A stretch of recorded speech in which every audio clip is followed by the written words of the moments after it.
Hai teman-teman, kali ini kita akan ngobrolin tentang satu makhluk kecil yang sering kita temui di sawah, kebun, atau bahkan halaman rumah. Ya, si belalang. Meskipun ukurannya kecil, belalang punya banyak hal menarik yang bisa bikin kita terkagum-kagum. Yuk, kita kupas tuntas dalam video ini. Yang pertama, si belalang adalah pelompat tinggi dari alam. Belalang dikenal sebagai serangga dengan kemampuan melompat yang luar biasa. Dengan kakinya yang panjang dan kuat di bagian belakangnya, belalang bisa melompat sejauh 20 kali panjang tubuhnya. Bayangkan ya, kalau manusia punya kemampuan seperti itu. Kita bisa melompat sejauh lapangan bola hanya dengan satu kali loncatan. Hebat kan? Kemudian yang kedua, makanan sehat ala belalang. Belalang adalah hewan herbivora. Makanan favorit mereka adalah daun-daunan, rumput, dan tanaman hijau lainnya. Tapi, buat para petani, belalang kadang dianggap hama karena bisa menghabiskan tanaman dalam jumlah besar. Tapi di sisi lain, belalang juga bagian penting dari rantai makanan. Mereka jadi makanan bagi burung, katak, kadal, dan bahkan manusia di beberapa daerah. Kemudian yang ketiga, belalang sebagai makanan. Ya, kamu nggak salah dengar.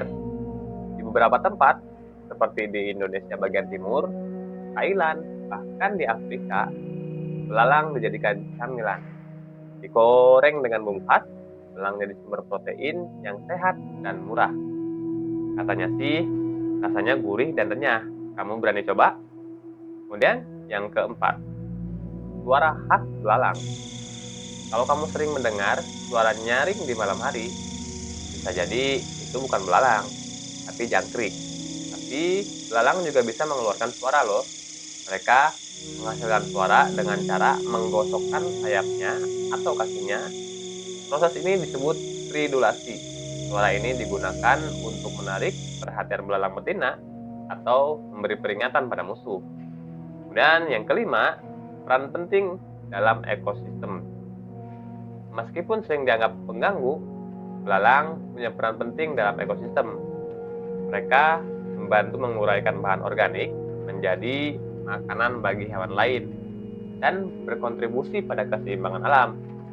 Kehadiran mereka menandakan lingkungan yang sehat. Kemudian, fakta menariknya, belalang dan budaya.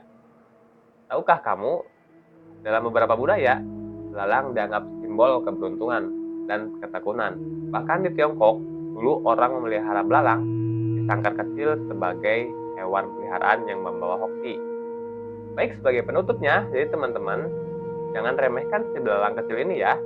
Di balik tubuhnya yang mungil, dia menyimpan kekuatan, peran, dan cerita yang luar biasa. Alam memang penuh dengan kejutan, tinggal bagaimana kita mau lebih dekat dan mengenalnya. Kalau kamu pernah lihat atau pegang belalang, coba tulis pengalamanmu di kolom komentar ya. Atau ada yang pernah nyicip belalang goreng. Sampai jumpa di konten selanjutnya. Jangan lupa like dan share kalau kamu suka informasi unik seperti ini. Bye-bye.